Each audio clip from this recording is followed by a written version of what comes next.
Ayan, kanina ang problema ni sir, may check engine nakailaw, tapos yung fuel gauge niya nawala. Yan, etong buo na to, sa fuel gauge na to ang nawala.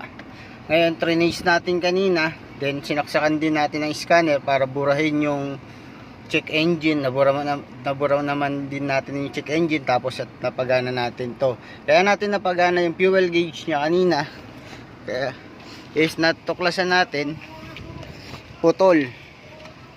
Ayan, putol yung isang linya nito, yung black and white na stripe white. Yan, dinuktong na natin, then nilinis din natin kasi nga ninat-ngat ng daga, kaya siya naputol. Kaya sa mga nagsasakyan dyan, iwasan yung laging anuhan ng mga iparada sa mga maruruming lugar yung mga sakyan nyo, or sa mga tapat ng mga butas ng imbornal.